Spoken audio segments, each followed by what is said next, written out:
Buka pertanyaan pertama, Ustaz. Loh, kenalan belum selesai. Oh iya. Gimana antum? Pertanyaan Silakan. pertama. Perkenalan dulu sebenarnya. Sudah kenal? Mau dites sama Ustaz soalnya. Yang kenalannya paling banyak kita kasih hadiah. Fadli. Siap, Ustaz. Coba Fadli. Siap.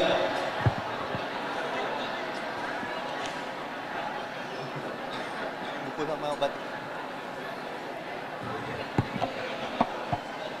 Nah, kita tanya sama bapak-bapak yang punya 5 kenalan baru. Kasih mic tuh. Ya. Nah. Harus 5 ya, kalau nggak 5 nggak. Oh, itu baru kenalan lagi, nambah dia. Oh, jadi 6 Ustaz, jadi Oke, 6. siap. Cik. Nah, bismillah, berdiri. Supaya dia nggak noleh ke belakang, kita minta berdiri jemaah. Nah, silahkan sebutkan namanya. Bismillahirrahmanirrahim. Dengan Rudi Ustadz dari Tangerang. Oke, Bapak Rudi dari Tangerang. Alhamdulillah. Oke Ustadz, yang Sebutkan kenalannya. yang pertama ada Mas Ronggo. Mas Ronggo dari Bandung. Bandung. Yang kedua ada Mas Dimas dari Balikpapan. Mas Dimas Balikpapan. Yang ketiga ada Pak Hendra dari Tangerang juga Ustadz. Tapi beda Ustadz, baru kenal Ustadz. Oh, baru kenal, benar baru kenal. Oke, siap. Kemudian yang keempat ada Pak Lindung dari Jakarta. Oke, baru kenal juga. Oh. Udah kenal dari dulu? Oh, kemarin. Oke, siap. Nggak apa-apa kalau kemarin. Yang terakhir ada Pak Ari Ustadz. Pak Ari yang mana? Yang nomor 6? Iya. Katanya nomor 6, nomor 5 dia ternyata. Ada Ustadz satu lagi Ustadz, ada Pak Nizar Ustadz dari Malang. Pak Nizar dari Surabaya. Dari Malang Ustadz, itu baru kenalan tadi Ustadz. Oh, ada Nizar yang lain mungkin. Oke, siap. Masya Allah. Barakallahu fikum. Kasihkan hadiahnya. Masya Allah. Bismillah. Baik, kalau ibu-ibu ana minta yang kenalannya 7 orang. Karena mama suka ngobrol Ustaz, sana sini Ustaz. Ustaznya ngaji masih ngobrol Ustaz. Nah, kita kasih mic-nya. Mana yang kenalnya 7 orang itu? Nah. Iya, silahkan mic-nya. Ibu-ibu. Oh, bagian mic-nya mak hilang Ustaz. Cek. Iya, silahkan. Assalamualaikum warahmatullahi wabarakatuh. Waalaikumsalam warahmatullahi wabarakatuh. Kenalan banyak tadi pas di padel si Ustadz kebetulan. Oke. Ini ada Mbak Yanti dari Bandung sebelah saya. Iya, kawan apa lawan waktu main padel? Tadi nggak ke padel. Oke, siap. 1. Terus tadi ada Mbak Rani. Dari mana? Jakarta. Jakarta. Mbak Atik dari Jakarta. Iya. Mbak Ane dari BSD. BSD. Terus tadi ada Mbak Ezi, Mbak Kiki, sama Miranti. Masya Allah, betul banyak kali kalau mama kan. Oke, kita kasihkan hadiahnya kepada yang bisa jawab. Barakallahu fiik, semangat jemaah ya. Jangan sampai malam terakhir, yaitu anak sedih, malam terakhir jumlah pasukannya berkurang banyak Ustaz. Entah mereka punya rencana jalan-jalan mungkin sudah Ustaz, memang Ustaz. Baik, barakallahu fikum. Fadhal ala fadli.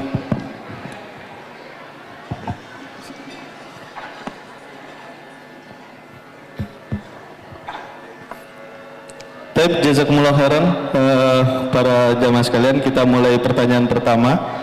Pertanyaan pertama ditujukan kepada Ustadz Syafiq. Bismillah, Assalamualaikum Ustadz, izin bertanya. Berdosakah kita Ustadz seorang istri berdoa kepada Allah agar tidak ditakdirkan di poligami Ustadz?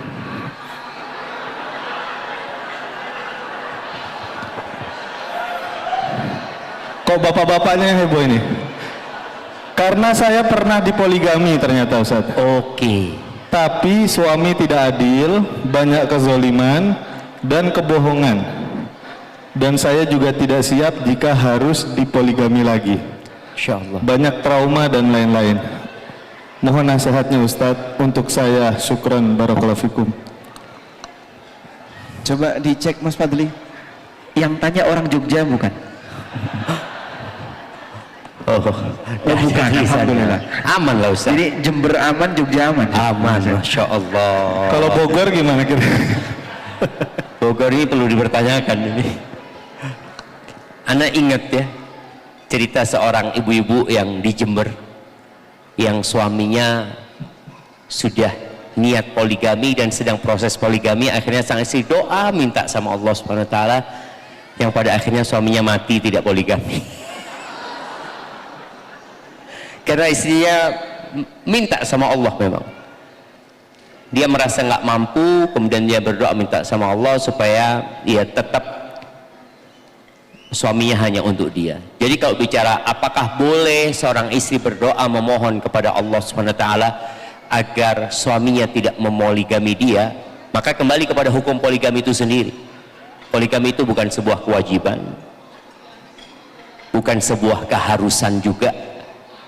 Maka insya Allah nggak apa-apa seorang istri memohon kepada Allah agar suaminya tidak menikah lagi, tapi bapak-bapak juga boleh berdoa minta sama Allah agar istrinya menerima dia poligami.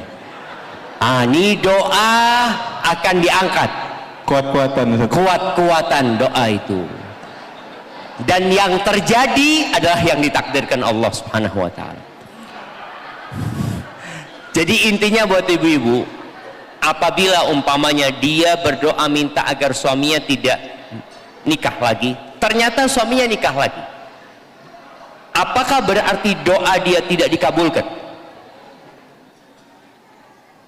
Kita udah bahas, jawaban dari permohonan kita itu satu dari 3 hal. Jadi tatkala Allah Azza wa Jalla mengatakan ud'uni astajib lakum, berdoalah memohon kepadaku pasti aku kabulkan. Jadi dikabulkannya doa itu satu dari 3 hal. Jadi jangan pernah berkecil hati ketika ternyata suaminya poligami. Aku sudah doa minta sama Allah supaya suaminya tidak nikah lagi. Terus bagaimana dengan doa dia bertahun-tahun?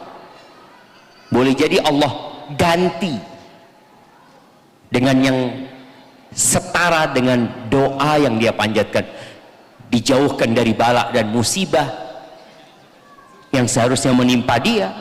Kemudian yang ketiga, Allah kumpulkan sebagai kebaikan yang kelak akan berada di timbangan kebaikan dia pada hari kiamat.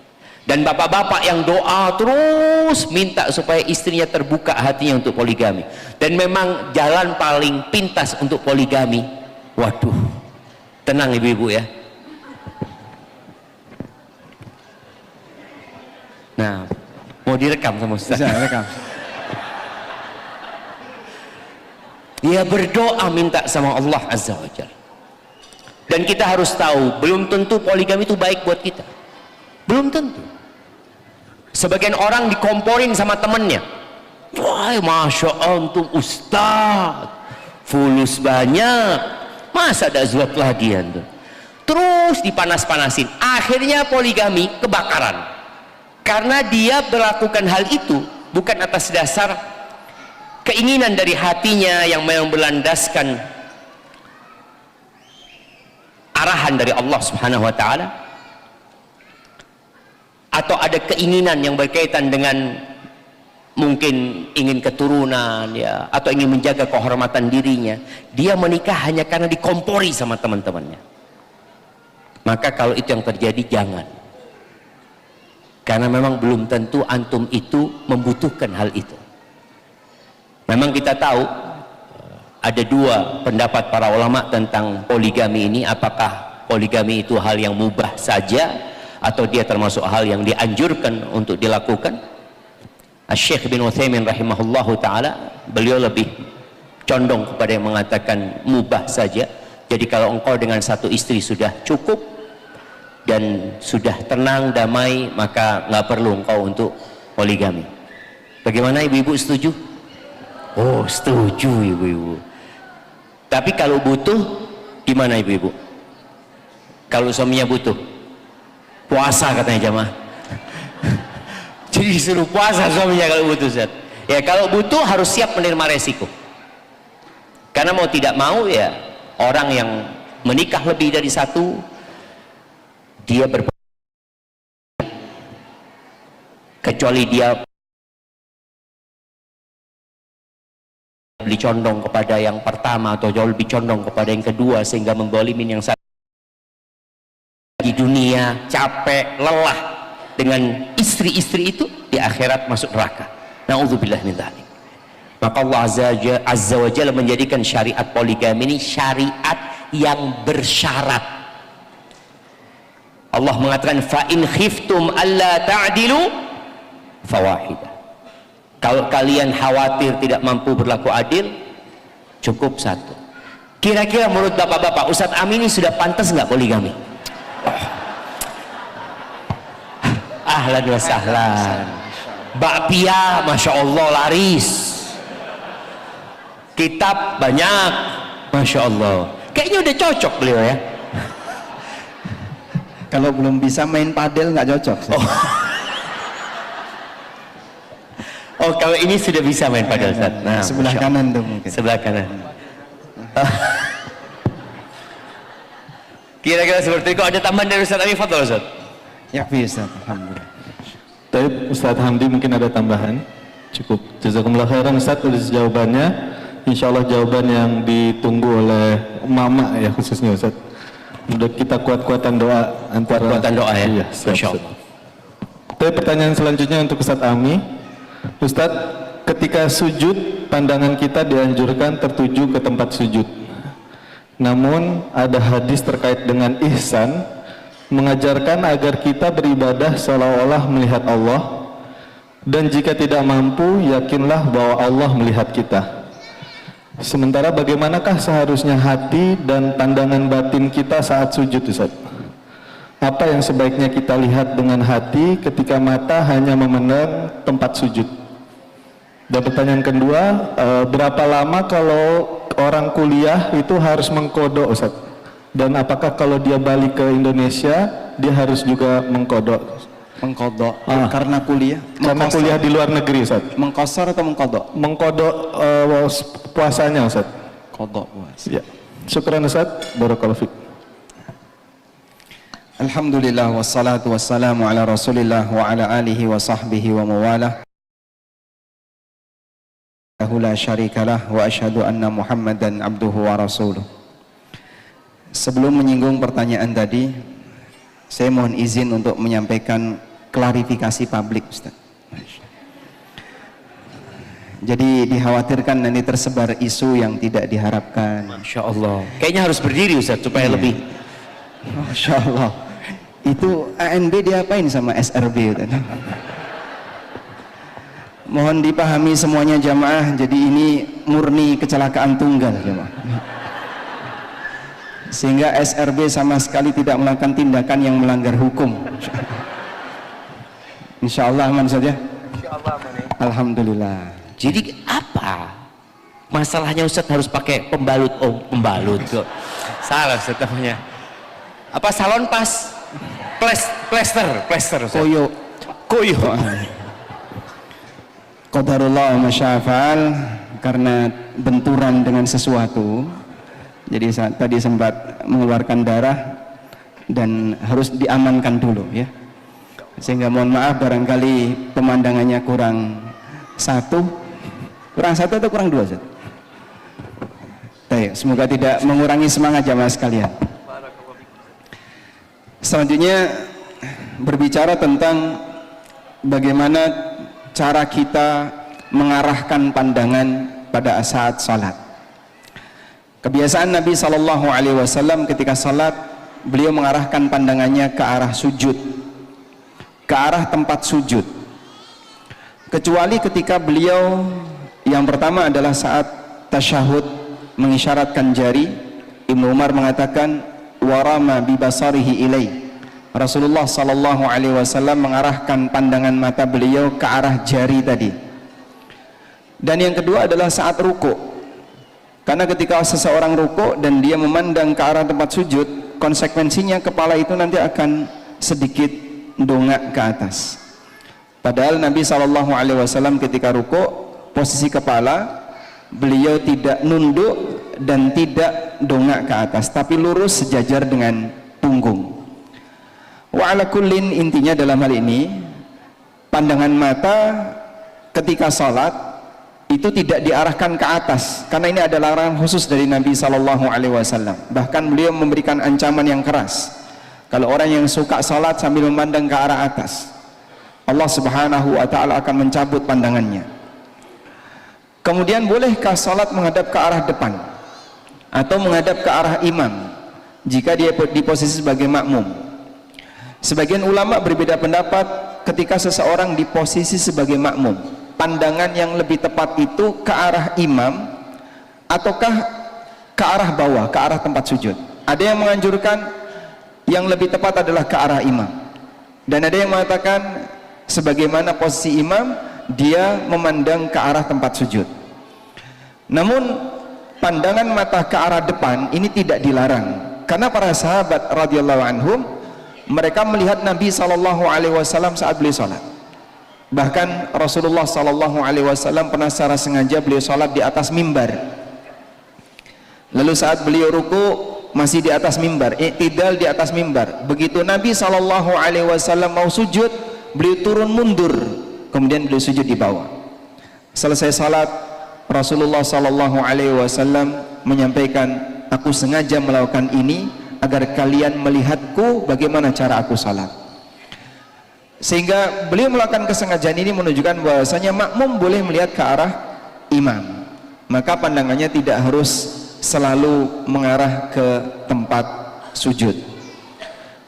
Lalu berbicara berkaitan dengan bagaimana makna engkau beribadah kepada Allah seolah-olah engkau melihat Allah.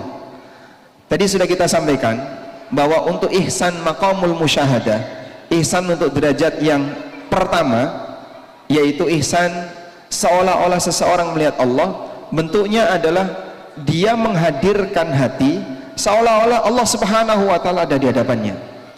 Manusia tidak mungkin melihat Allah dalam kondisi masih hidup, sebagaimana yang ditegaskan oleh Nabi SAW, innakum lan taraw rabbakum hatta tamutu, kalian tidak akan melihat Rabb kalian sampai kalian mati. Sebagai peringatan yang disampaikan oleh Nabi SAW berkaitan dengan kehadiran Dajjal yang nanti dia akan ngaku sebagai Tuhan. Lalu bagaimana makna seolah-olah melihat Allah? Artinya menghadirkan hati dan perasaan seolah-olah Allah berada di hadapannya. Dan kita sampaikan fatwa dari Imam Ibnu Baz rahimahullah bahwa itu maksudnya adalah seseorang akan sangat serius, sungguh-sungguh ketika beribadah, sebagaimana seorang pekerja yang diawasi langsung oleh bosnya.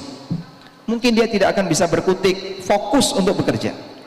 Demikianlah suasana manusia ketika dia salat, dan dalam kondisi hatinya seolah-olah melihat Allah, dia akan bisa maksimal lahir batin ketika salat.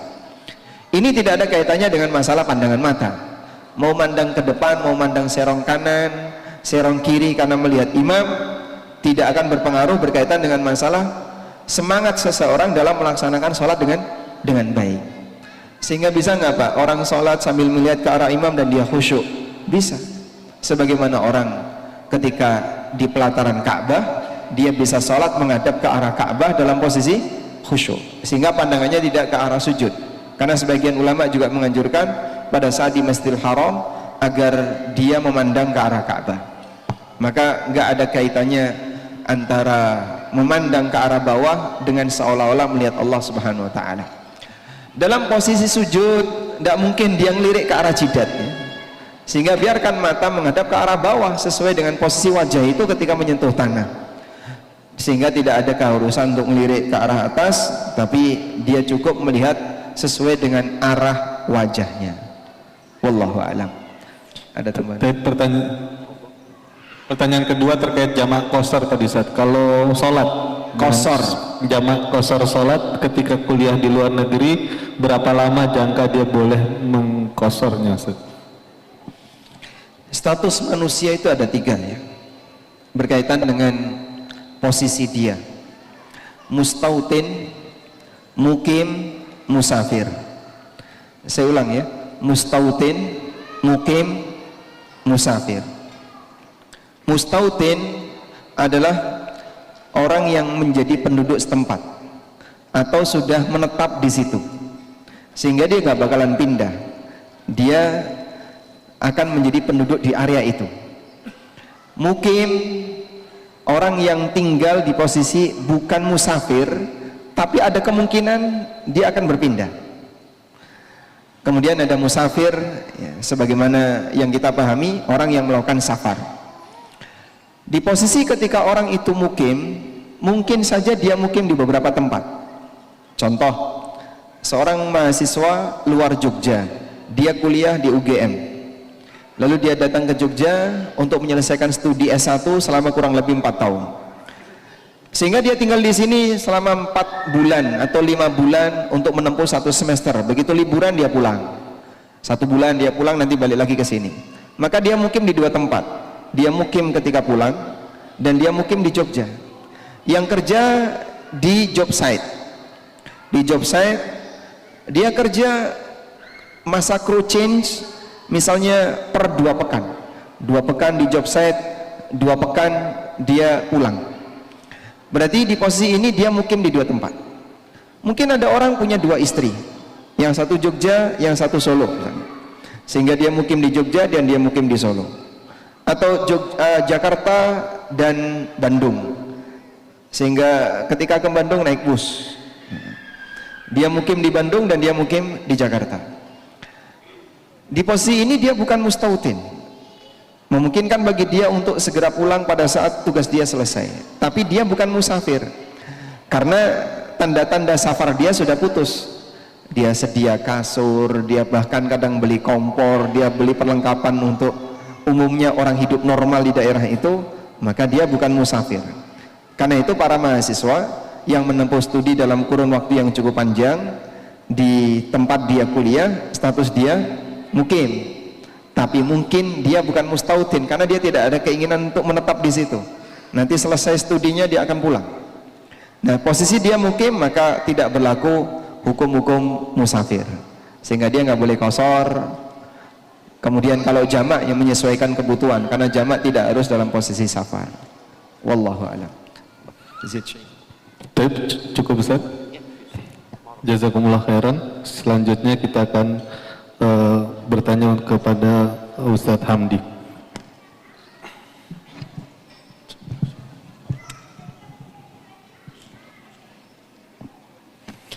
Baik, pada Ustadz Hamdi. Assalamualaikum Ustadz. Mohon izin bertanya mengenai menjadi ayah yang sering dinas meninggalkan keluarga Ustadz, sehingga susah atau sedikit waktu untuk membimbing anak-anak. Bagaimana tipsnya Ustadz agar anak-anak bisa tetap kita ajarkan yang terbaik? Serta mohon izin pertanyaan kedua mengenai menyimpan barang yang mungkin dipakai di masa mendatang, namun terkadang tidak terpakai juga sampai fungsi barangnya tidak seperti sedia kala Ustadz. Baik, jazakumullah khairan. Pada Ustadz Hamdi, falyatafadhal Ustadz. Bismillah, alhamdulillah, wassalatu wassalamu ala rasulillah wa ala alihi wa ashabihi wa mawalah wa la hawla wa la quwata illa billah, amma ba'd. Yang pertama, ya tentu kita sebagai ayah perlu menyadari bahwa tanggung jawab kita sebagai ayah itu bukan hanya sekedar nafkah, dan nafkah adalah bagian besar dari tanggung jawab kita, dan itu adalah modal kepemimpinan seorang ayah, yaitu memberikan nafkah kepada istrinya, kepada anak-anaknya. Tapi dalam surat At-Tahrim ayat 6 Allah subhanahu wa ta'ala berfirman, ya ayyuhalladzina amanu qu anfusakum wa ahlikum nara. Wahai orang-orang yang beriman, jagalah diri kalian dan keluarga kalian dari api neraka. Ya, sehingga seorang ayah selain dia memberikan nafkah, dia juga harus punya tanggung jawab untuk mendidik anak-anaknya. Ya, mengajarkan anak-anaknya ilmu, mengajarkan anak-anaknya adab. Ya, apalagi konteksnya adalah ayah. Dan Ali bin Abi Thalib radhiyallahu anhu ardhah, sebagaimana dinukilkan oleh Ibnu Katsir dalam tafsirnya, menafsirkan ya surat At-Tahrim ayat 6 tadi dengan mengatakan arti dari menjaga keluarga dari api neraka adalah allimuhum wa addibuhum, ajarkan mereka ilmu dan ajarkan mereka adab. Jadi ini tanggung jawab kita juga sebagai ayah. Ya, kita bukan cuma membiayai kehidupan mereka saja, tapi kita juga harus punya kesadaran untuk mendidik mereka di atas ilmu yang benar, ya, dan juga di atas adab yang diajarkan oleh Rasul sallallahu alaihi wasallam. Sehingga pada asalnya, ya, pada saat seseorang itu berkeluarga, maka dia tinggal bersama istrinya dan bersama anak-anaknya, ya, dan dia berusaha untuk ya memaksimalkan ya keberadaannya bersama keluarganya untuk mendidik ya anak-anaknya, untuk mendidik istrinya. Akan tapi kalau kemudian ya qadarullah ma syafa'al, ternyata dia harus dinas atau kerja di luar kota misalnya, atau kerja di luar negeri misalnya, maka alhamdulillah kita sekarang hidup di zaman yang mendapatkan kemudahan untuk berkomunikasi dengan keluarga kita walaupun kondisinya kita berjauhan. Ya setiap hari kita bisa telepon anak-anak kita, setiap hari kita bisa video call anak-anak kita, ya, dan kita bisa ya menyapa mereka, menasehati mereka, ya kemudian tetap menjaga hubungan itu supaya tetap hangat. Ya, dan ini penting ya. Jadi bukan cuma sebagai pendidik, bukan cuma sebagai ya ayah yang mengajarkan ilmu saja, tapi kehadiran seorang ayah itu sangat penting ya bagi anak-anak kita. Ya sehingga sekali lagi bahwa pada asalnya ya pada saat seorang menikah dan memiliki keluarga, maka dia tinggal berbarengan. Ya tapi qadarullah kalau ternyata ya ditakdirkan oleh Allah Subhanahu wa taala harus tinggal berjauhan, maka ya silahkan manfaatkan media-media komunikasi yang Allah Subhanahu wa taala mudahkan untuk kita. Seperti itu ya. Kemudian yang kedua, apa yang kedua tadi akhi? Menyimpan barang yang kemungkinan akan berguna tapi ternyata udah tidak layak lagi, Ustaz.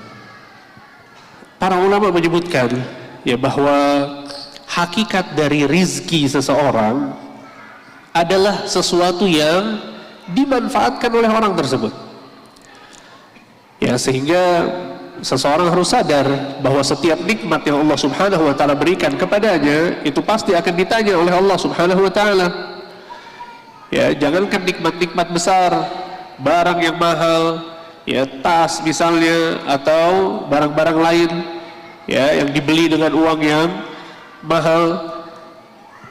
Dalam surat At-Takatsur Allah Subhanahu wa taala berfirman, "Tsumma la tus'alunna yawma idzin 'anil na'im." Kata Allah Subhanahu wa taala, kemudian nanti di hari kiamat, di hari tersebut kalian benar-benar akan ditanya tentang kenikmatan.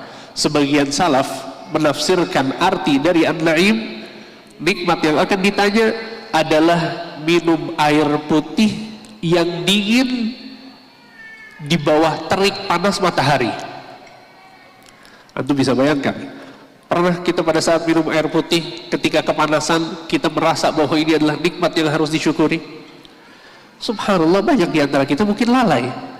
Ya kita bersyukur kepada Allah ketika mendapatkan uang banyak, ketika mendapatkan motor baru misalnya, ketika dapat kenaikan ya karir misalnya, kita bersyukur, kita merasa bahwa ini nikmat dari Allah. Bayangkan sebagian salaf menafsirkan an-na'im di dalam ayat tersebut dengan apa? Air putih yang diminum ketika panas terik matahari. Ya, dan ini disebut oleh para ulama tafsir dengan tafsir bil mithal. Ya, menafsirkan sesuatu dengan menyebutkan contoh dari bagian yang terkandung dari makna ya ayat tersebut. Ya sehingga seluruh nikmat akan ditanya. Ya maka seseorang harus berusaha untuk pandai-pandai ya memilah di antara barang-barangnya mana yang digunakan, mana yang tidak digunakan, mana yang bisa bermanfaat untuk dirinya, mana mungkin barang-barang yang bermanfaat untuk orang lain. Ya khususnya ibu-ibu ya. Subhanallah, sebagian orang, masya Allah, khususnya perempuan yang punya baju berapa bu? Punya baju bu 10, 20, 30, ternyata yang dipakai cuma berapa? Cuma 3 atau 4 atau 5 ya. Dan ini seharusnya kita bermuhasabah ya, kita melihat ya tentang apa yang Allah Subhanahu wa taala berikan kepada kita, jangan sampai tidak dimanfaatkan sama sekali. Ya sehingga maksudnya adalah bahwa seseorang ya harus pandai-pandai bermuhasabah, kemudian dia melihat ya barang-barang yang digunakan, yang tidak digunakan, ya baju yang biasa dipakai, baju yang sudah tidak terpakai, atau dia ternyata beli terlalu banyak akhirnya nggak bisa dimanfaatkan, kasihkan ke orang lain. Ya justru itu akan menjadi pahala buat kita ya selama orang yang kita berikan mendapatkan manfaat dari apa yang kita berikan kepadanya. Ya mungkin itu ya. Silakan ditambahkan Ustaz Syafiq dan Ustaz Nabi. Ya, ana mohon izin berkaitan dengan bapak-bapak yang suka safar ya.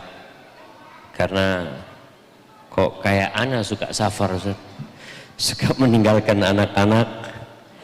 Jadi salah satu yang perlu dilakukan adalah kerjasama yang baik sama emaknya. Kalau tadi dengan adanya teknologi kita bisa terus berkomunikasi, alhamdulillah itu hal yang baik, nikmat yang Allah berikan. Tapi yang lebih penting dari itu, bagaimana bapak ini tidak salah pilih istri, kemudian dia berusaha untuk memuliakan istrinya karena dia titip anak-anak itu kepada ibunya. Di saat dia safar, mungkin berpekan-pekan dia nggak datang. Dan ketika ada kerjasama yang baik antara suami dan istri ini, insya Allah mama juga tahu ya, ibu-ibu juga tahu bahwasanya ibu itu bertanggung jawab, bukan hanya bapaknya yang bertanggung jawab. Ibu itu bertanggung jawab dan akan dimintain pertanggungjawaban.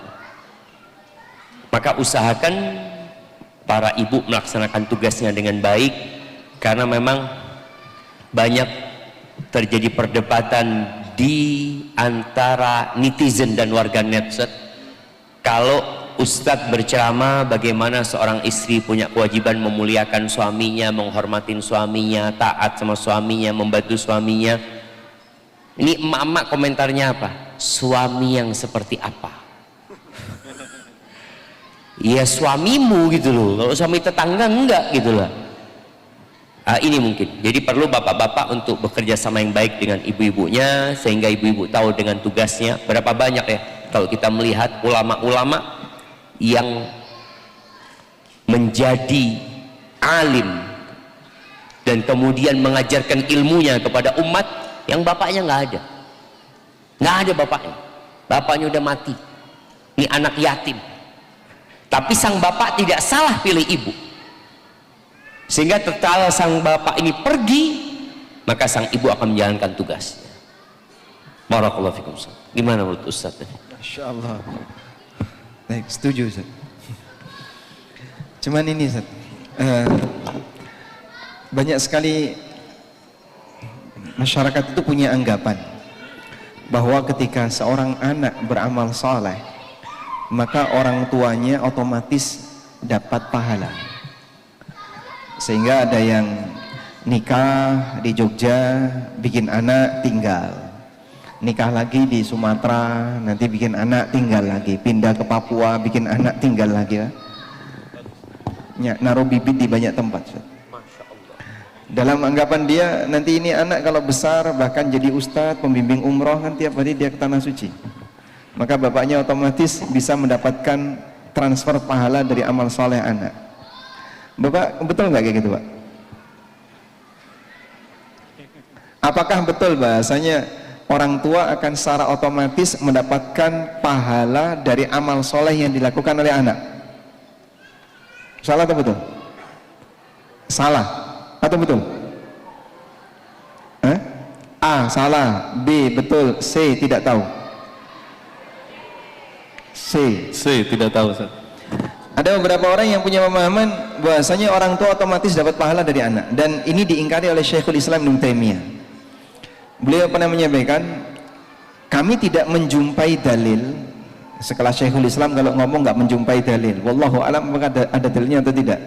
Tapi setingkat beliau kalau sudah mengatakan aku nggak menemukan dalil yang mengatakan bahwa orang tua otomatis mendapatkan pahala dari amal anak. Yang ada adalah orang tua bisa mendapatkan pahala dari doa anak, sebagaimana dalam hadis riwayat Muslim, idza matal insan inqata amaluhu illa min thalath.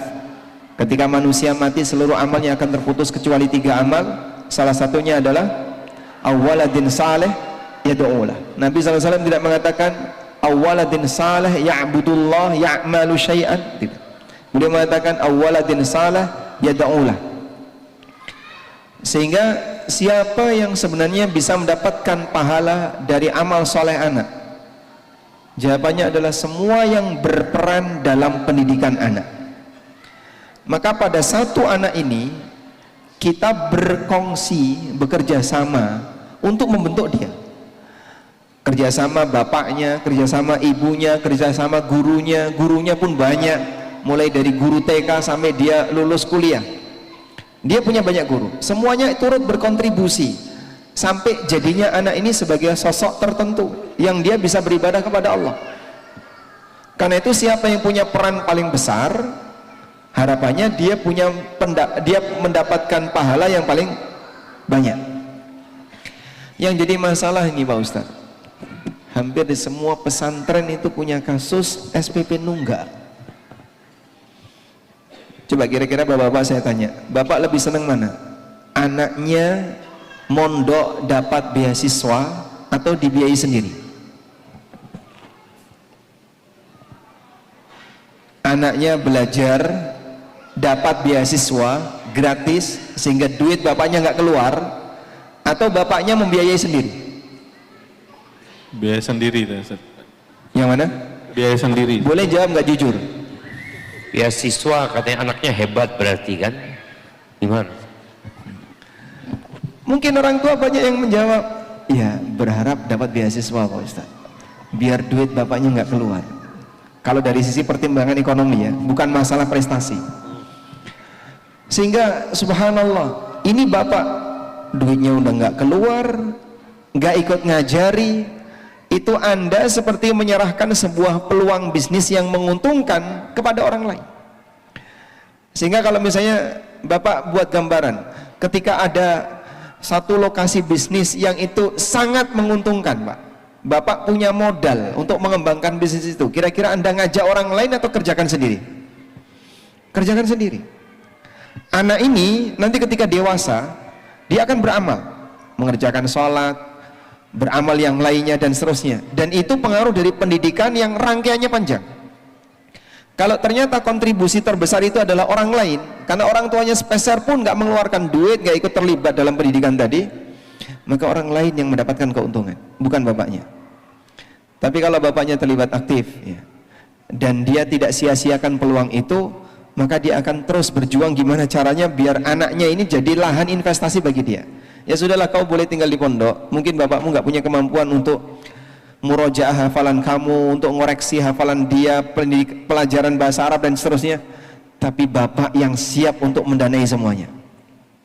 Biar nanti ketika kau jadi orang, kau beramal dari kegiatan belajar yang kau lakukan, bapak tidak ketinggalan untuk bisa mendapatkan pahala. Saya punya kawan Ustadz, anaknya ini kuliah S3 dan beliau pengen cari beasiswa karena nggak pengen merepotkan orang tuanya. Tapi apa kata ibunya? Kalau kamu S3 dibiayai oleh orang lain cari beasiswa, nanti ibu nggak dapat pahala. Sudah kau S3 saja, biar ibu yang bayari. Yang mungkin sebagian besar orang kan seneng anaknya dapat beasiswa, duit bapaknya nggak keluar. Tapi ada sebagian orang yang anaknya ini dijadikan sebisa mungkin biayanya murni dari orang tuanya. Ya. Wallahu alam, di sini tidak tahu saya. Barakallahu fiik. Baik, barakallahu fikum Ustaz. Insyaallah komplit pertanyaannya dan jawaban yang disampaikan. Insyaallah selanjutnya kepada Ustaz Syafiq. Assalamualaikum Ustaz, izin meminta nasihatnya.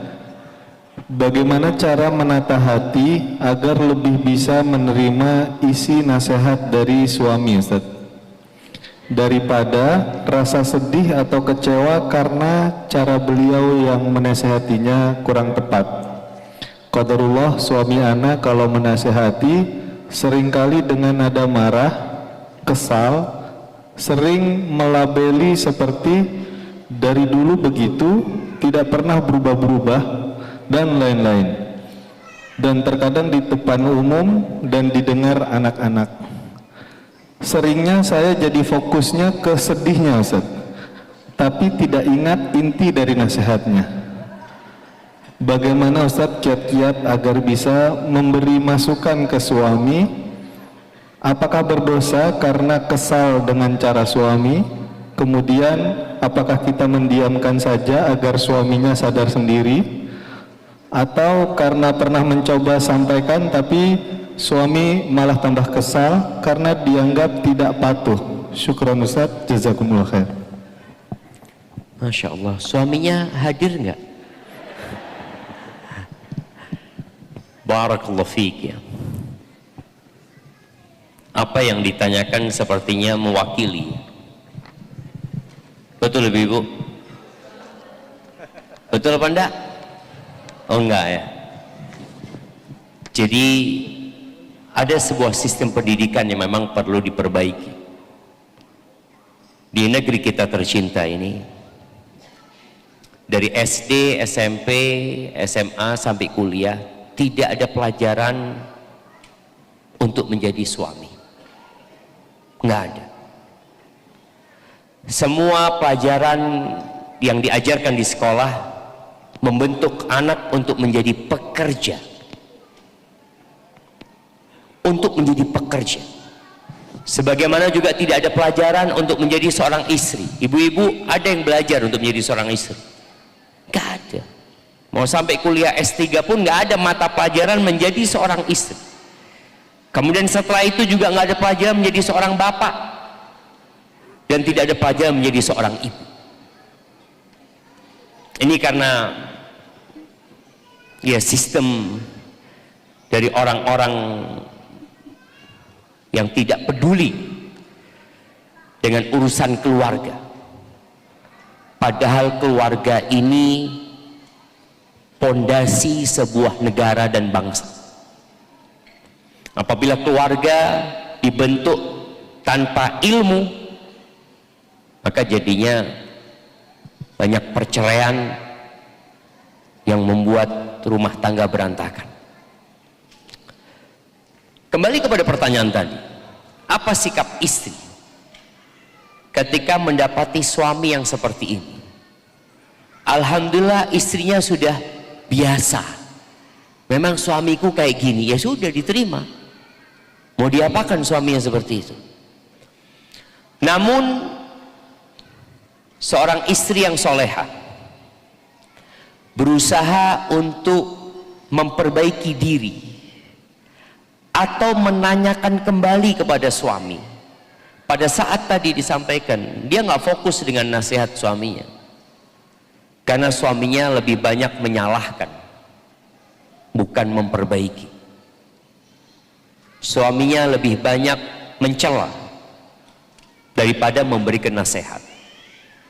Maka berusaha istri ini untuk mencari waktu yang lain agar sang suami tahu bahwa dia serius untuk memperbaiki diri. Umpamanya sang suami marah ada anaknya, atau tadi mungkin marah di depan umum. Nanti ketika sampai rumah, ketika malam sudah larut, ketika anak-anak sudah tidur, datanglah istri kepada suaminya, sampaikan, "Mas, aku minta maaf, boleh engkau ulangin lagi nasihatmu tadi? Aku tadi nggak fokus karena ada anak-anak, ada ini dan itu." Jadi sang suami sadar istrinya ingin memperbaiki diri. Memang ada suami-suami yang tidak memaklumi kekurangan istri. Jadi kalau dikatakan kamu itu nggak berubah-ubah, dari dulu memang seperti itu. Dan itu sabda Nabi alaihi salatu wassalam, bahwa wanita diciptakan dari tulang rusuk yang bengkok. Wanita dari dulu sampai kiamat itu naqisatu aqlin wa din. Akalnya kurang, agamanya kurang. Bagaimana Allah Rabbul Alamin memaklumi wanita dalam kekurangannya. Ketika datang bulan, wanita nggak sholat, bahkan dia tidak mengqadha sholat. Ketika dia nifas 40 hari, bayangin ya, umpamanya dia nifas 40 hari, menurut sebagian ulama 60 hari, dia nggak sholat, dia nggak puasa, dan Allah memberikan keringanan itu. Makanya tatkala Allah Azza wa Jalla mengatakan wa ashiruhunna bil ma'ruf, pergaulah istri-istri kalian dengan cara yang ma'ruf, fa in karihtumuhunna, apabila kalian membenci mereka, adalah hal-hal yang tidak disukai. Allah memberikan arahan kepada para suami, fa asa an takrahu syai'an wa yaj'alallahu fihi khairan katsir. Boleh jadi yang kalian benci di situ Allah jadikan kebaikan yang banyak. Artinya sabar. Cuma tadi masalahnya tidak ada pendidikan menjadi seorang suami. Sehingga muncullah suami-suami mungkin yang kurang peduli sama istrinya. Dia juga nggak bertakwa kepada Allah SWT. Tapi kembali yang bertanya karena istri, bukan bapak-bapak, maka jawabannya buat para istri. Ketika engkau mendapatkan suami yang seperti itu, dan kau tadi nggak fokus ya, dengan nasihat lebih kepada kesedihannya, cari waktu. Engkau duduk sama suami, pijet kakinya, sampaikan aku minta maaf. Aku memang nggak sempurna dan aku makasih banyak kau sudah kasih nasihat. Tapi boleh kau ulangi bang, soalnya tadi banyak anak-anak ini itu. Sehingga sang suami sadar kapan seharusnya waktu dan tempat yang tepat untuk memberikan nasihat. Tanpa harus ngomong sama suami, mas kalau kau mau kasih nasihat aku, jangan di depan anak-anak, nggak perlu ngomong gitu. Tapi sampaikan tadi, aku minta engkau ulangi nasihatmu biar aku lebih meresap. Soalnya tadi nggak sempat terdengar ya, seperti itu. Dan insya Allah dengan cara seperti itu semoga suami bisa menjadi lebih baik lagi. Kemudian yang kedua, seorang istri yang memiliki suami seperti ini, tambahkan pelayanan. Jadi manusia secara tabiat itu kalau ada orang berbuat baik terus kepada dia akan luluh hatinya. Maka Allah Azza wa Jalla mengatakan berkaitan dengan ketidaknyamanan kita dengan saudara kita atau permusuhan yang terjadi. Apa kata Allah Jalla Jalaluhu tentang menyikapi hal itu? Wala tastawil hasanah wala sayyi'ah. Idfa' billati hiya ahsan. Fa idza alladhi bainaka wa bainahu adawatun ka'annahu waliyyun hamim. Balaslah keburukan itu dengan kebaikan. Kok bisa ya orang berbuat buruk kita balas dengan kebaikan? Karena bahan dasar manusia ini bisa dibentuk. Tidak seperti iblis yang bahan dasarnya adalah api, nggak bisa dibentuk api itu. Maka Allah Azza wa Jalla mengatakan berkaitan dengan menghadapi bisikan-bisikan syaitan, ya, godaan-godaan iblis. Fa imma yanzaghannaka minasyaitani nazghun fasta'idz billah. Udah engkau minta tolong sama Allah, meminta perlindungan kepada Allah Azza wa Jalla menghadapi syaitan. Tapi kalau manusia tadi suaminya, engkau berbuat baiklah sama dia. Anda ingat cerita seorang syekh ya, yang dia menceritakan tentang seorang wanita yang dia menikah 18 tahun. Dia menceritakan perempuan ini kepada syekh, 6 tahun pertama syekh, Allah azab buat aku. Suaminya zalim, suka marah-marah, ada banyak hal yang terjadi di rumah itu. Tapi sang perempuan ini ketika ditanya sama kawan-kawan, gimana suamimu? Selalu dia, suamiku baik, suamiku baik. Maksudnya baik dibandingkan dengan suami-suami yang lebih buruk dari dia gitu. Dan setelah 6 tahun dia bersabar terus memberikan pelayanan kepada suaminya, dia cerita, suamiku sekarang syekh seperti cincin di tanganku. 12 tahun ya kemudian ya, seperti cincin di tanganku yang kapan aku mau lepas aku lepas. Baik sekali. Jadi para istri yang punya suami seperti itu, berikan pelayanan lebih kepada suaminya. Jangan kemudian gara-gara kejadian itu kemudian kau kurang menghargai suamimu. Akhirnya bukan permasalahan itu selesai, tapi suami tetap akan seperti itu dan tidak berubah. Sambil terus didoakan suaminya. Dan kita tahu silahul mu'min, senjata seorang mukmin itu adalah memohon kepada Allah Subhanahu wa taala. Dan jangan pernah membandingkan suamimu dengan suami orang lain. Hadza wallahu a'lam bissawab. Fadhal Ustaz. Mewakili yang bapak-bapak Ustaz. Masya Allah. Karena kan Ustaz Syafiq ini spesialis pertanyaan dari ibu-ibu ya. Kadang bapak-bapak bilang, kok kamu nggak berubah-berubah. Istrinya bilang, lah gimana lagi aku dari dulu kayak gini, kenapa kau mau sama aku? Itu gimana cara jawabnya Ustaz? Ya memang kenapa untuk mau sama dia aja mah? Karena udah tahu dia kayak gitu memang. Jadi memang intinya Ustaz, Anda lihat ya, memang perempuan ini kurang gitu ya. Betul ibu-ibu. Makanya perlu digedempi yang lain gitu ya. Jadi perlu dimaklumi kekurangan. Perlu dimaklumi kekurangan. Perlu dimaklumi Ustaz. Ya, yang ini kurang setengah, tambahi setengah lagi, bukan gitu Ustaz ya? Jadi lengkap gitu Ustaz ya. Padahal kalau gitu Ustaz, ada cerita seorang Laki-laki yang mengeluhkan istrinya, Ustaz. Istri anak kayak gini, kayak gini, kayak gini. Terus Syekh ini tanya, berapa istrimu? Satu. Oh, engkau satu. Aku punya 3 semuanya kayak gitu. Masya Allah. Ini memang sudah Allah tetapkan wanita itu kurang memang Ustaz. Jadi mau ditambahin tadi Ustaz pikir kan 1 tambah 1 jadi lengkap Ustaz. Oh, tambah ruwet Ustaz. Mengumpulkan kekurangan. Mengumpulkan Masya kekurangan. Allah. Jadi intinya memang memaklumi kekurangannya dia Ustaz. Nah, jadi pelan-pelan memperbaikinya. Dan ada satu yang namanya taghaful mungkin Ustaz. Ustaz bisa jelaskan Ustaz taghaful kepada bapak-bapak Ustaz. Masya Allah. Baik, ini ranahnya Ustaz Syafiq ya. Jadi saya cuma berharap semua bapak-bapak bisa meniru beliau yang sudah berpengalaman mengumpulkan aneka kekurangan gitu. Wallahu alam. Baik, Asma binti Abi Bakar radhiyallahu anhuma itu sempat mengadu kepada bapaknya ya, Abu Bakar tentang kerasnya Zubair bin Awwam. Karena sebagian di antara sahabat walaupun mereka mulia dan dijamin oleh Allah masuk surga, tapi mereka memiliki karakter syadid seperti Umar bin Khattab radhiyallahu anhu. Termasuk juga dengan Zubair bin Awwam. Tapi Abu Bakar As-Siddiq radhiyallahu anhu menyampaikan untuk memaklumi sisi kekurangan itu sebab suaminya adalah orang yang dijamin masuk surga. Ini masalahnya yang bertanya dijamin masuk surga enggak itu? Enggak termasuk berarti saja. Berarti sabarnya ibu-ibu semoga nanti bisa semakin menambah nilai pahala. Nah. Ini tadi pertanyaannya Ustaz, suami yang kayak apa gitu Ustaz? Suami yang kayak apa ya? Nah, tapi yang jelas selama suaminya yang harus dihormati Ustaz ya. Begitu ibu-ibu ya. Bapak-bapak bagaimana, setuju? Bapak cuma nunduk ya.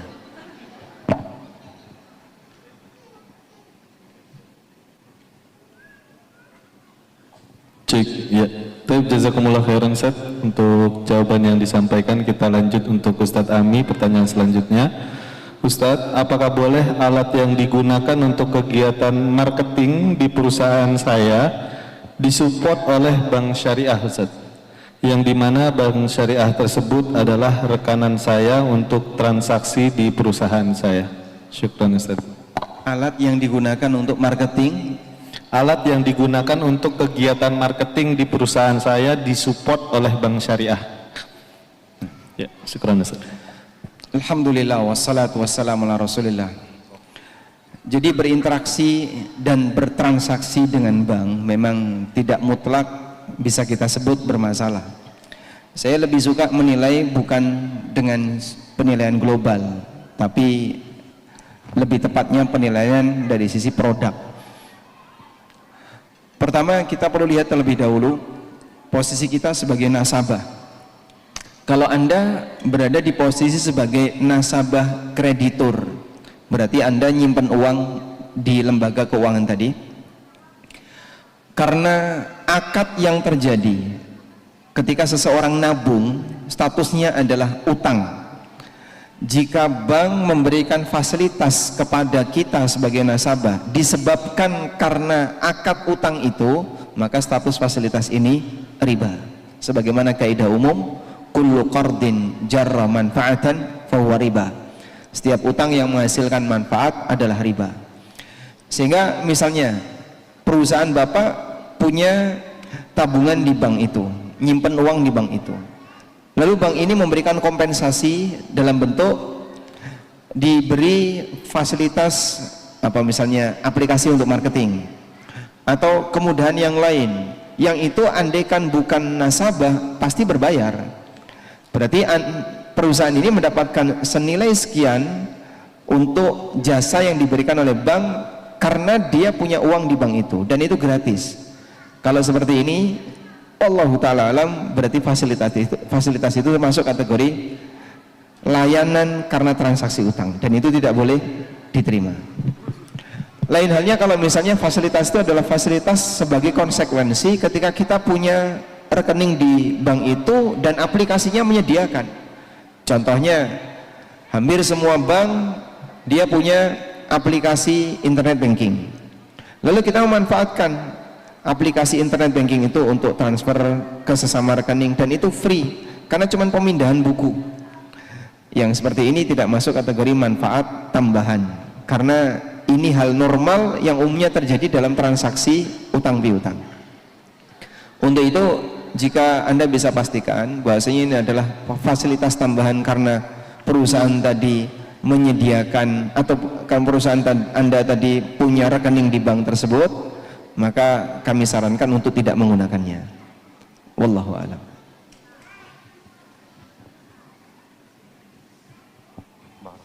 Baik, jazakumullah khair Ustaz atas jawaban yang disampaikan. Selanjutnya untuk Ustadz Hamdi.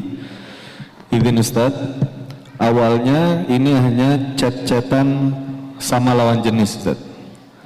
Namun sadar kalau ternyata itu salah. Akhirnya dia berhenti dan dari chat-chatannya. Akan tetapi keduanya saling memberi kode lewat repost-repostan IG dan lain-lain. Apabila dinasihati, ikhwan ini selalu berkata, toh nggak sering-sering, pasti juga nanti sudah diampuni oleh Allah Subhanahu wa Ta'ala. Mohon nasihatnya Ustadz yang seperti ini. Barakallahu fikum. Baik, barakallahu fikum. Ini tidak disebutkan ya, apakah seorang suami atau bukan ya? Iya. Kalau seorang suami ditanyakan ke Ustaz Syafiq lagi. Ini remaja kayaknya. Perlu kita sadari bersama ya, kalau memang konteksnya adalah remaja, maka penting ya bagi seorang ayah, seorang ibu untuk menjelaskan kepada anak-anaknya tentang bahaya dosa besar yang bernama zina. Dan zina ini adalah dosa besar yang keburukannya di dunia sebelum di akhirat. Ya, reputasi hancur karena zina, nama baik hancur karena zina, keluarga semuanya malu karena zina.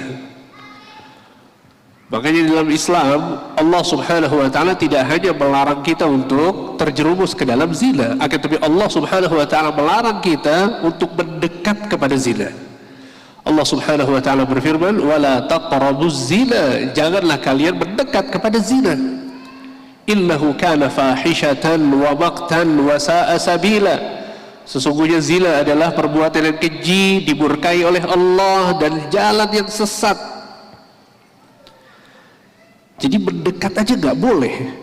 Makanya kalau kita perhatikan, ya, syariat Islam itu memutus seluruh wasilah yang bisa menjerumuskan kepada zina. Dari mulai bersentuhan antara laki-laki dengan perempuan diharamkan. Dalam sebuah hadis diriwayatkan oleh Imam At-Tabrani bahwa Nabi sallallahu alaihi wasallam bersabda, "La an yut'ana fi ra'si ahadikum bi mikhyatin min hadid khairun lahu min an yamassa imra'atan la tahillu lah." Kepala kalian ditusuk dengan besi panas itu lebih baik daripada menyentuh perempuan yang tidak halal baginya. Bayangkan bapak-bapak sekalian, ya, ini cuma sekedar menyentuh, nggak sampai zina, tapi kepala yang ditusuk dengan besi panas itu lebih baik daripada dia menyentuh wanita yang tidak halal baginya. Dan Nabi Shallallahu Alaihi Wasallam seumur hidupnya nggak pernah, ya, bersentuhan dengan perempuan yang tidak halal baginya. Kemudian juga nggak boleh berdua-duaan dengan perempuan. Dalam sebuah hadis Nabi SAW bersabda, "La yakhluwanna ahadukum bimra'atin illa wa thalithuhu syaitan." Tidaklah salah seorang dari kalian berdua-duaan dengan perempuan kecuali yang ketiganya siapa?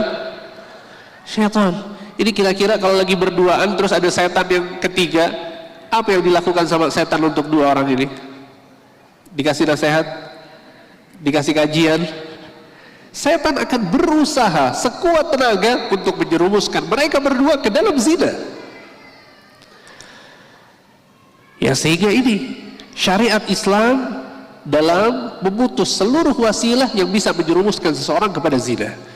Dan yang paling berbahaya di zaman sekarang adalah bahwa khalwat atau berdua-duaan dengan perempuan yang tidak halal ini tidak hanya secara fisik. Kalau dulu orang mau khalwat dia harus ketemu dulu sama perempuannya, harus cari tempat yang sepi, kemudian harus kunci pintu, nggak ada yang lihat. ya effortnya luar biasa, tapi sekarang ya Allahul Musta'an, seseorang bisa menggunakan media sosial yang dia miliki untuk berdua-duaan dengan perempuan.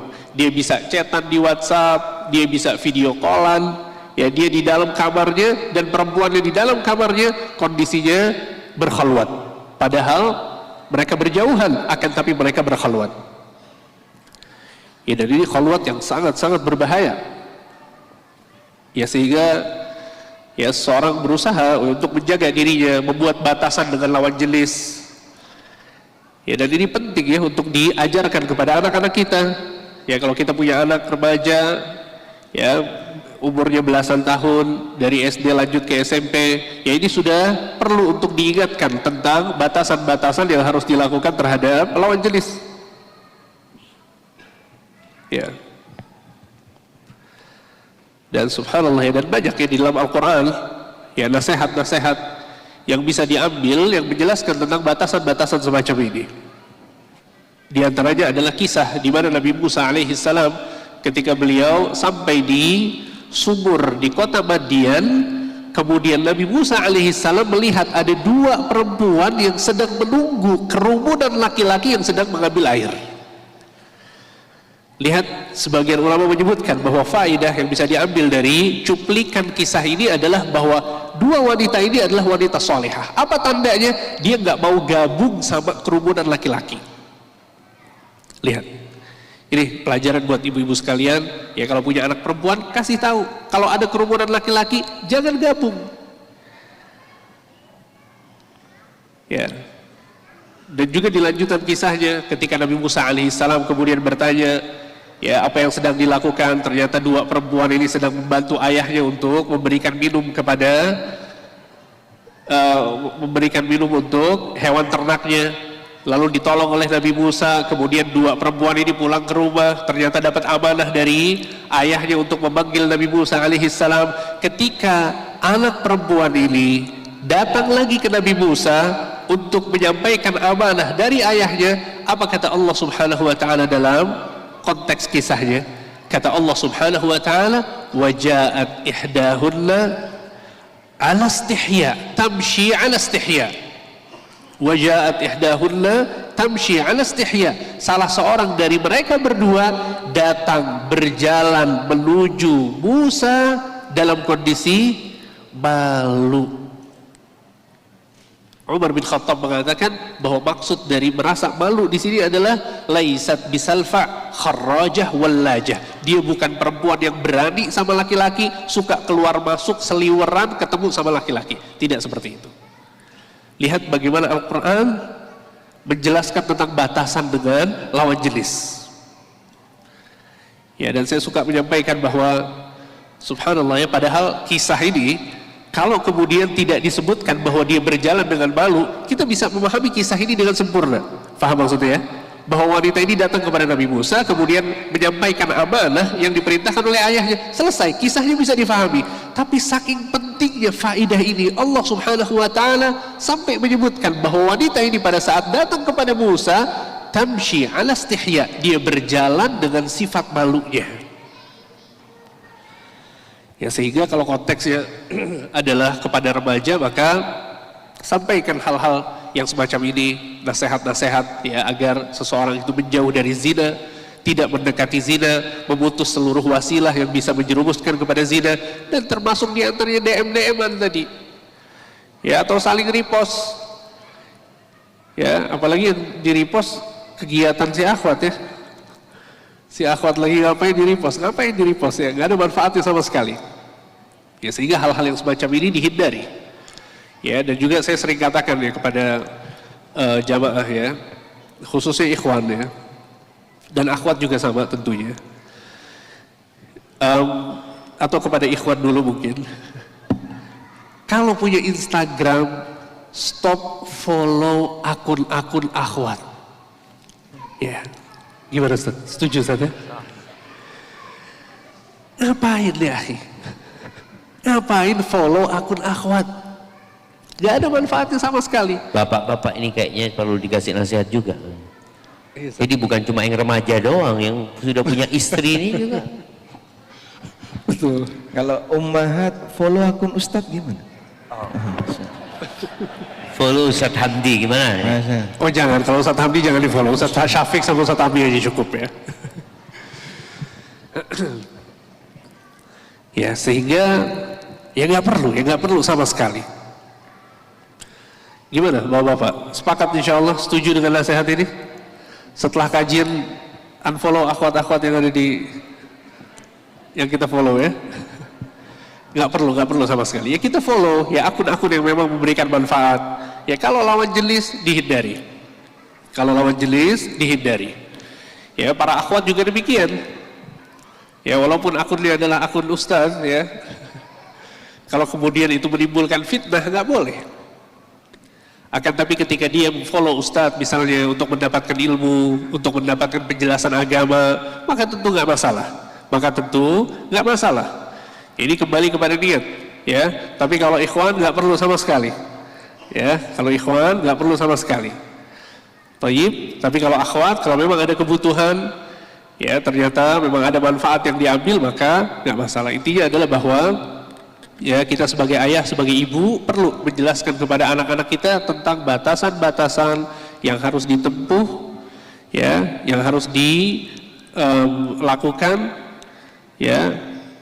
Antara lawan jenis seperti itu ya. Silahkan ditambahkan Ustaz Syafiq dan Ustaz Amin.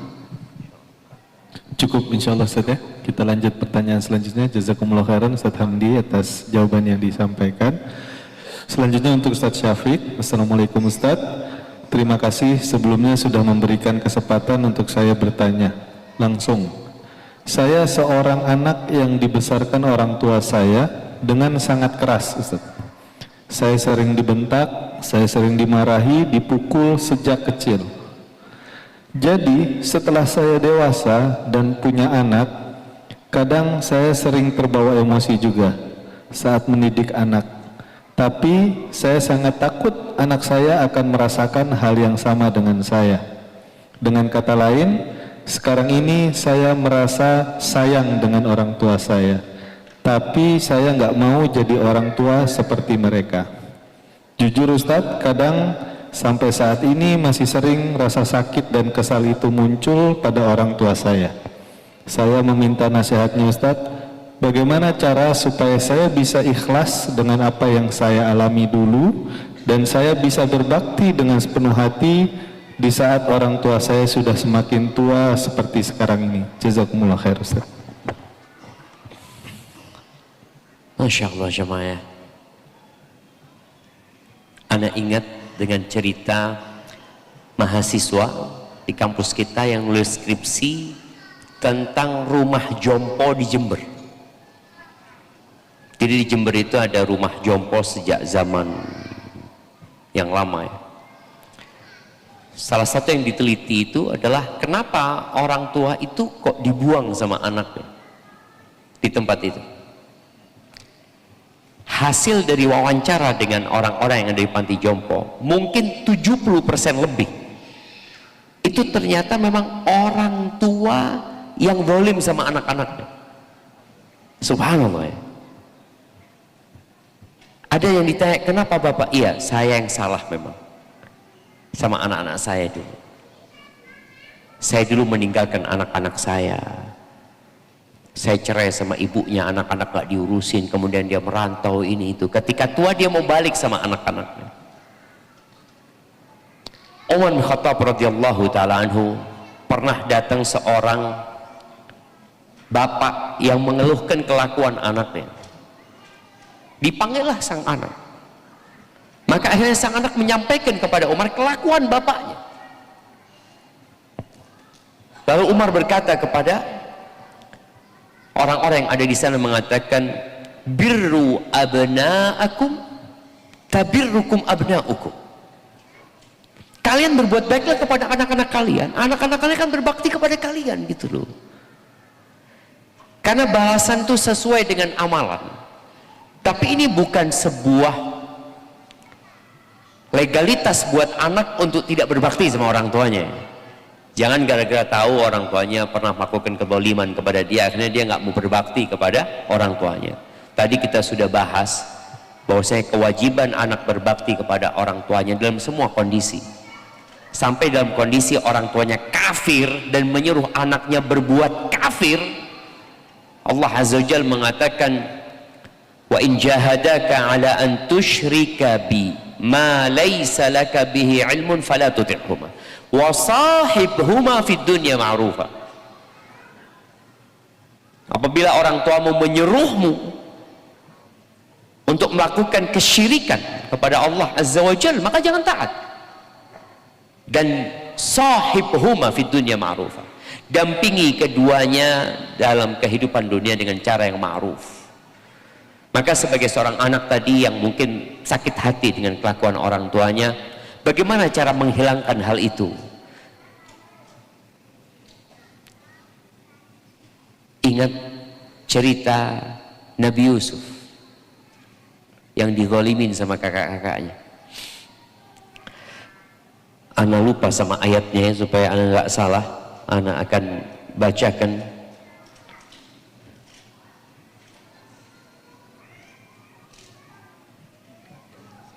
Nah, ketika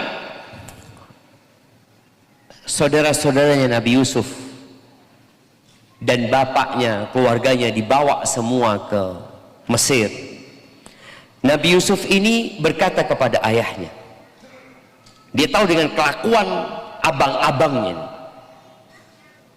Nabi Yusuf mengatakan, wa qala ya abati hadza ta'wilu ru'yaya min qabl. Ini takwil mimpiku yang dulu tuh. Dan subhanallah, kalau kita lihat ya bagaimana mimpinya indah Nabi Yusuf alaihissalam, dan bapaknya berpesan jangan kau ceritakan kepada saudara-saudaramu, tapi proses menuju kepada takwil mimpi itu ya bisa disebut berdarah-darah. Nabi Yusuf dibuang ke sumur, dijual, digodain wanita, dipenjara untuk sampai kepada takwil mimpi. Tapi apa kata Nabi Yusuf? Beliau mengatakan, hadza ta'wilu ru'ya min qabl qad ja'alaha rabbi haqqan. Lalu Nabi Yusuf mulai menyebutkan nikmat-nikmat yang Allah berikan, tidak menyebutkan proses yang menyedihkan. Beliau mengatakan, waqad ahsana bi, dan Allah telah berbuat baik kepada aku, idh akhrajani minas sijn, ketika Allah mengeluarkan aku dari penjara. Bagaimana Nabi Yusuf menisbatkan nikmat ini kepada Rabbi, kepada Rabb. Wa jaa bikum minal badu, dan Allah mendatangkan kalian dari daerah Badui sana, dari dataran Syam sana menuju ke Mesir. Min ba'di an nazagha syaitanu baini wa baina ikhwati, setelah kejadian setan merusak hubunganku dengan saudara-saudaraku. Bayangin ya, bagaimana Nabi Yusuf menisbatkan kerusakan yang terjadi itu kepada setan, bukan kepada saudara-saudaranya. Inna rabbi latifun lima yasha, ya Allah itu maha lembut dengan apa yang Allah kehendaki. Innahu huwal alimul hakim. Dan ketika saudara-saudaranya Nabi Yusuf minta maaf sama Nabi Yusuf, Nabi Yusuf mengatakan, sudah selesai urusan, yang ada celaan buat kalian ya. Semoga Allah mengampuni dosa-dosa kalian. Memang untuk menuju ke tadi ridho, kita perlu memandang bahwa apa yang dilakukan oleh orang tua kita kepada kita ya karena bisikan setan ya, karena orang tuaku nggak ngerti, karena dia nggak paham gitu loh. Maka carilah alasan-alasan yang menyebabkan kita jadi ridho dengan apa yang sudah terjadi. Kemudian boleh jadi kekerasan dalam mendidik anak itu ada banyak hikmah di sana. Engkau menjadi lebih baik. Boleh jadi kalau ayahmu nggak kasar, mungkin engkau nggak seperti ini. Ana masih ingat cerita ayah ana ya, bagaimana kakek mendidik ya. Wah, zaman itu mukul itu biasa orang tua. Yang dipukul apa biasanya? Ya ditampar juga. Kita waktu di pondok tahun 90 sampai 96, ustadz nampar santri itu biasa. Kalau sekarang Wah, langsung dipenjara ustadznya, langsung ditahan. Anak ngelihat sih bagaimana ustadz itu nampar, ya muridnya minta maaf sama ustadznya. Dan tidak ada orang tua yang marah sama ustadznya, nggak ada. Kita dulu juga ketika SD, Wana sering dijerit sama ustadzah, sama guru ya, sampai biru di sini jemaah. Dada ini bisa jiwit. Kalau yang guru laki-laki, apa ini namanya Ustaz? Ani-ani. Jambangnya ini ditarik jamaah sampai jinjit kita, dan kita tidak berani laporan sama orang tua kita. Kalau laporan ditambahin jamaah. Itu orang tua kita zaman dulu seperti itu. Jadi kalau bicara keras mungkin bukan cuma antum. Dan alhamdulillah di balik kekerasan itu insya Allah ada banyak hikmah, dan lihatlah kepada kelebihan yang diberikan oleh orang tua kita, kebaikan orang tua kita. Insya Allah lama kelamaan antum akan tahu bahwasanya orang tua kita baik, walaupun ada kisah-kisah mungkin yang tidak menyenangkan.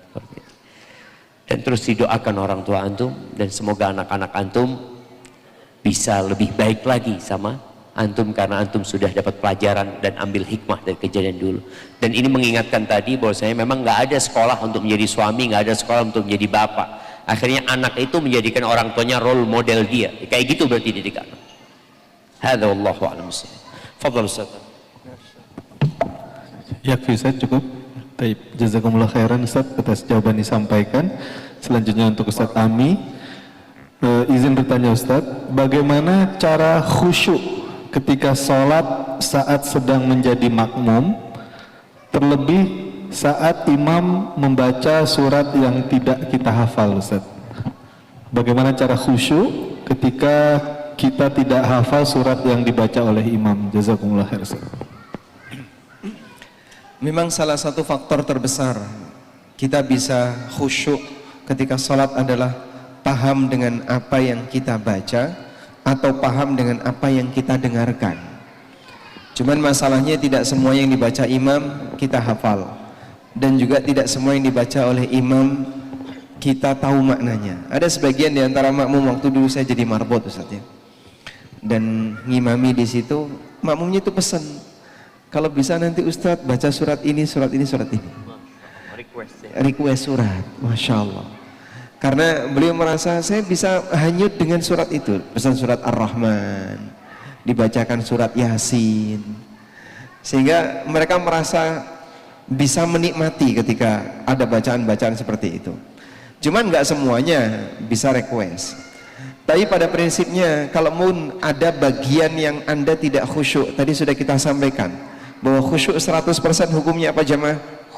Nggak wajib. Sehingga mungkin di sesi ketika imam sedang baca surat, Anda nggak paham, nikmati saja lagunya. Tapi saat Anda sedang ruku, Anda sedang iktidal, bacaannya kan nggak berubah. Artinya sudah satu paket yang diajarkan Nabi SAW.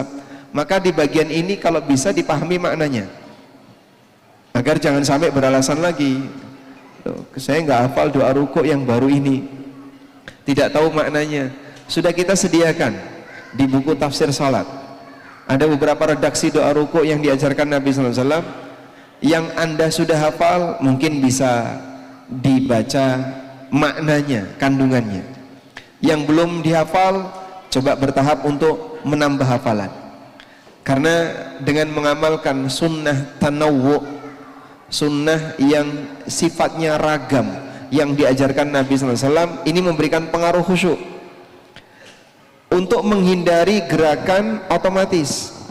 Sebagian orang ketika dia hanya memiliki satu hafalan ruku dan sujud saja, yang terjadi adalah otomatis begitu ruku subhanarabbiyal azim, subhanarabbiyal azim, subhanarabbiyal azim, cuman itu, maka otomatis yang dipilih hanya itu. Tapi kalau Anda misalnya punya 3 pilihan atau 4 pilihan, begitu ruku mikir dulu, mau yang mana ya? Saya hafal 4, saya hafal 5 redaksi. Subhanarabbiyal azim, subuhun qudusun rabbul malaikati warruh, subhanadzil jabarut wal malakut wal kibriya wal azama, subhanakallahumma rabbana wa bihamdika allahumma gfirli, atau doa-doa yang lain. milih ini berarti menghadirkan hati dulu, sehingga menghindari gerakan otomatis. Makanya kita sarankan kepada Bapak Ibu agar memahami sunnah tanawu, dan di buku tafsir salat kami sediakan pembahasan tentang sunnah beragam yang diajarkan Nabi Sallallahu Alaihi Wasallam. Memang ada sunnah beragam yang sudah tidak diberlakukan karena mansukh. Ada sunnah beragam yang masih dipertahankan, sehingga yang masih bertahan itu Anda silahkan diamalkan secara bergantian. Intinya untuk bagian yang mungkin tidak hafal saat imam membaca surat, ya berarti di sesi itu mungkin Anda hanya bisa menikmati lagunya saja. Kadang kan orang bisa menangis ketika dengerin Syahsudas ya, walaupun dia nggak ngerti Syahsudas ini baca apa, karena dia hanya menikmati lagunya, dia bisa terenyuh. Ada juga orang yang dia menangis karena menghayati apa yang dibaca oleh imam, sehingga saat imam membaca surat tertentu, Masya Allah, surat itu gue banget, surat ini nyindir aku, Quran ini nyindir aku. Karena banyak orang yang membaca Quran dan dia nggak ngerti dengan apa yang dia baca. Hasan Al-Basri rahimahullah pernah mengatakan, rubba qari'il Quran wal Quran yal'anuh. Betapa banyak orang baca Quran sementara dia di posisi dilaknat oleh Quran, karena dia nggak ngerti dengan apa yang dia baca. Pelaku riba membaca ayat riba tapi nggak ada kesadaran kalau itu sebenarnya adalah ayat yang menyuding dirinya, karena dia nggak paham. Makanya diantara cara untuk bisa membangkitkan kualitas dalam baca Quran adalah tadabbur, dan itu didahului dengan paham terlebih dahulu. Wallahu a'lam. Ada tambahan Ustaz? Kalau boleh Ana tambahkan Ustaz ya. Masya Allah, Ana kemarin ketemu sama Uki Noah Ustaz. Dia belajar bahasa Arab Ustaz. Salah satu yang mendorong dia untuk belajar bahasa Arab, dia ngomong ketika dia dulu mendengarkan musik dengan bahasa Inggris atau bahasa apa dan faham artinya, dia itu merasakan menghayati gitu Ustaz. Ketika dia sudah hijrah, dia baca Quran, dengarkan orang baca Quran, dia nggak paham sehingga dia kurang menikmatin. Akhirnya dia belajar bahasa Arab Ustaz. Jadi ini menjadi dorongan buat kita semua supaya lebih khusyuk. Itu ya paling tidak yang belajar bahasa Arab itu niatnya bukan untuk bisa ngomong bahasa Arab. Kan banyak orang niatnya belajar bahasa Arab supaya bisa ngomong ya, yang kursus-kursus bahasa Arab, bahasanya bapak-bapak ini Ustaz bulan pertama full ya, 3 bulan kemudian tinggal 2 orang. Itu kadang-kadang niatnya memang supaya bisa keren ngomong bahasa Arab. Jadi mungkin sekarang niatnya dirubah supaya aku bisa paham ketika Al-Quran dibacakan. Soalnya tadi kalau Ustaz Amin sampaikan ya, kalau kita bisa menghafal semuanya alhamdulillah. Kalau enggak ya paling tidak ketika dengar ayat bercerita tentang an-nar, jahannam atau apa, kan kita tahu ya Allah ini tentang neraka, dan biasanya akan lebih menghayati lagi. Kemudian terakhir ada cerita orang Mesir katanya Ustaz, lagi sholat taraweh di Masjidil Haram, kan ada doa kunutnya itu Ustaz ya. Itu Imam Syekh Sudes minta hujan jemaah. Dia awalnya amin amin, ketika minta hujan dia di posisi di luar Ustaz. Kata dia, la ya Rabb, la jangan ya Allah, ini posisi di luar, kita kehujanan nanti kata dia. Itu karena dia paham dengan yang diminta gitu loh. Barakallahu fikum. Masya Allah. Jazakumullah khairan Ustaz, Masya Allah atas jawaban yang disampaikan. Kita lanjut ke Ustaz Hamdi Ustaz. Semoga Allah merahmati Ustaz. Tunggu sebelum melanjutkan Ustaz Hamdi, antum tidak tanya bagaimana kehadiran. Oh iya. Ini anda lihat sebagian sudah memejamkan mata dan sebagian sudah angkat tangan. Pulang Ustaz. Tahu-tahu udah kosong di belakang Ustaz. Ada yang manggut ya. I'm listening. Gimana Bapak-bapak kehadiran? Jiwa, raga. Sekali lagi belum kompak. Bagaimana Bapak-bapak kehadiran? Nah, alhamdulillah ada Kayaknya separuh. perlu gimana? Kita tembak dulu. Dor. Lali. Masih kepake nggak? Lupa. Ibu-ibu gimana? Kehadiran? Aduh. Itu 20%. 20%. Karena kan kata Ustaz Ami kan khusyuk nggak harus 100%. Mewakili. Iya, Ustaz. Mereka terlalu mendapatkan as-sakinah, tenang, adem, ayem, merem. Damai, kenyang yang penting tadi Ustaz. Jadi ngantuk ini udah Ustaz. Tapi pertanyaan selanjutnya mohon izin Ustaz Hamdi. Jika hati ini kerap muncul bibit ujub, kemudian ria, sum'ah, namun alhamdulillah Allah memberikan taufik untuk menyadarinya. Dan kita lanjut mohon perlindungan kepada Allah Subhanahu wa taala. Apakah ini tetap menunjukkan buruknya kondisi hati ana Ustaz?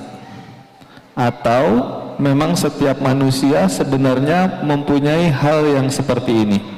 Seperti ghil yang tadi Ustadz Syafiq jelaskan.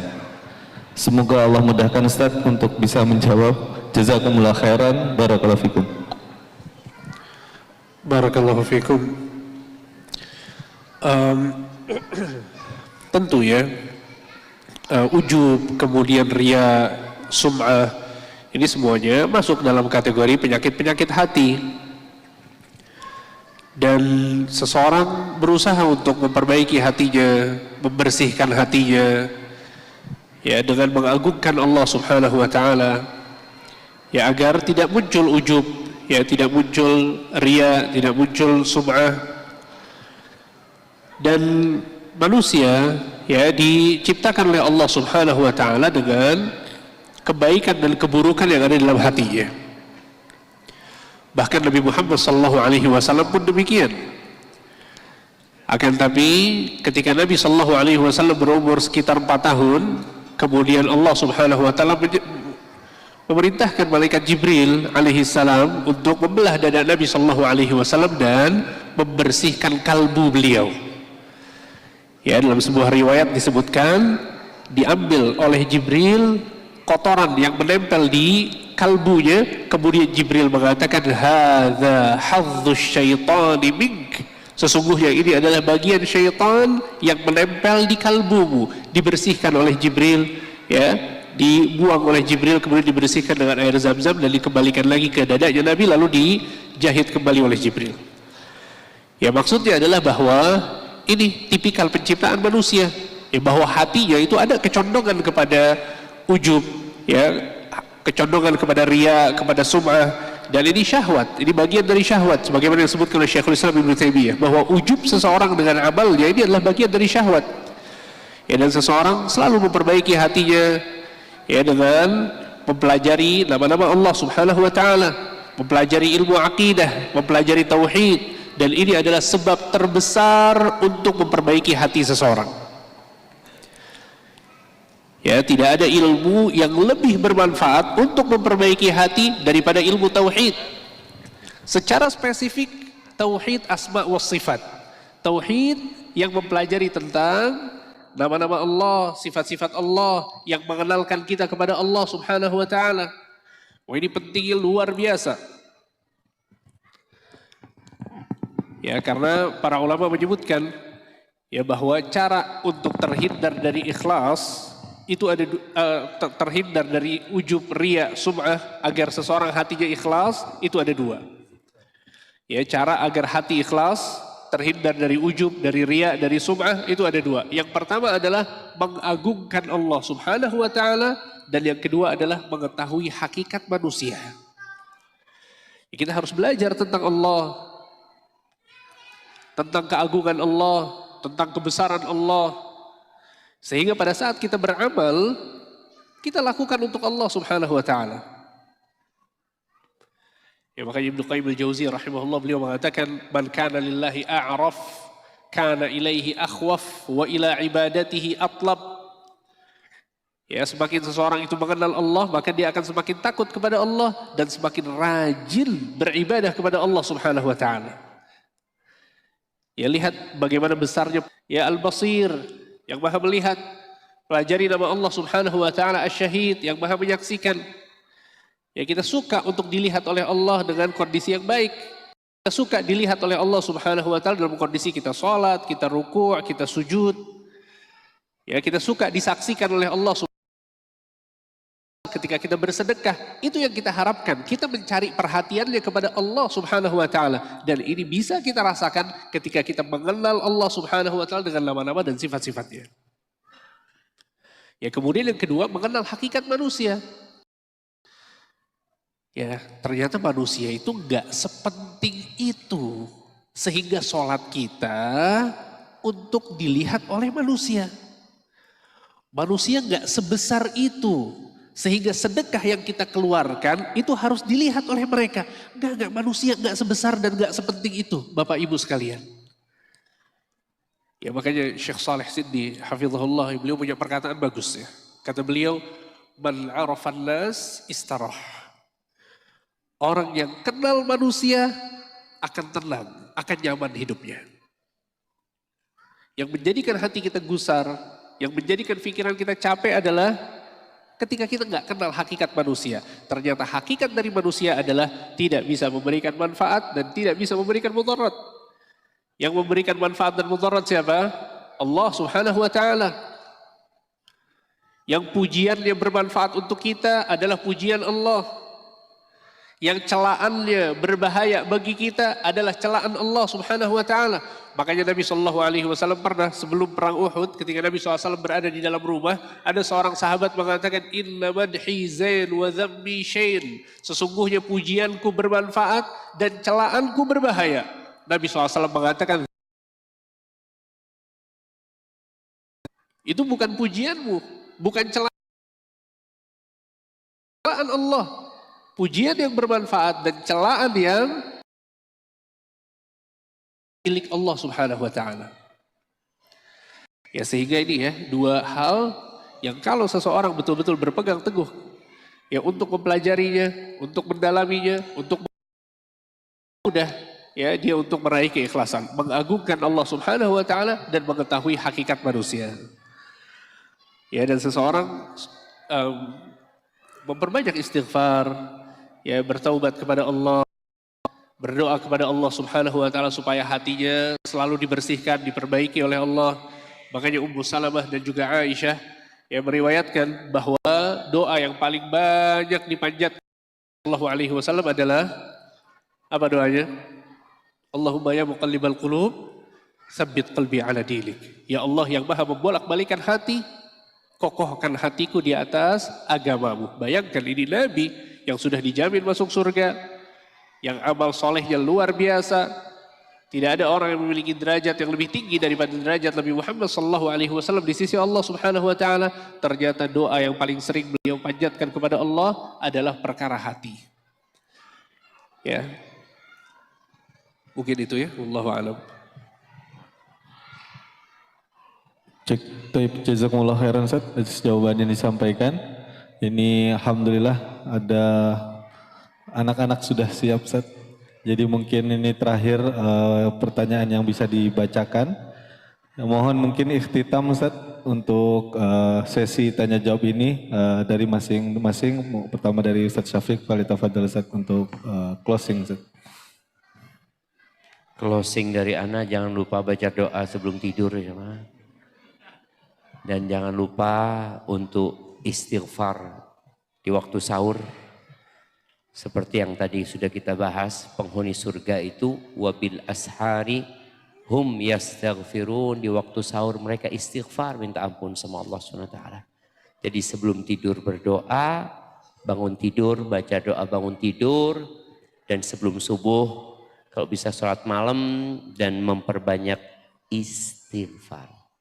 Barakallahu fikum. Jazakumullah khairan Ustaz. Pada Ustaz Ami, falyatafadhal Ustaz.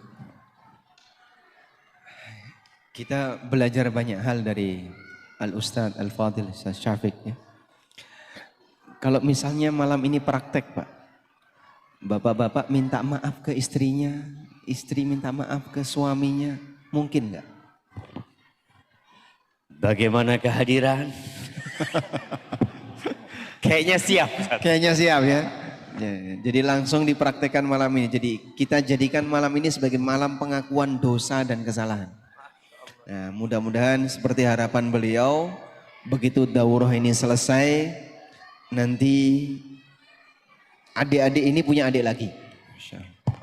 Amin. Jadi harapan kita habis daurah, adik-adik ini dapat adik lagi. Amin bapak-bapak. Amin. Lo yang keras amin lah. Aduh nggak semangat. Masya Allah. Amin. Gimana? Takut kan? Takut sama mak-maknya guys. Barakallahu fikum. Mungkin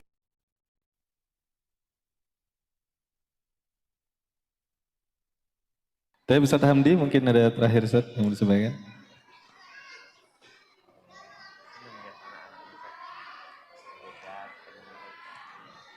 Cukup ya, insya Allah Ustaz ya. Oh iya, siap. Subhanallah, mic-nya mati, ada mau ngomong. Oh taib Ustaz. Ini menandakan bahwa Memang harus cukup selesai. ya, cukup ya. Siap. Barakallahu fikum. Wafik barakallah Ustaz. Alhamdulillah jemaah sekalian, kita tutup dengan doa kafaratul majlis untuk sesi ini. Subhanakallahumma bihamdika.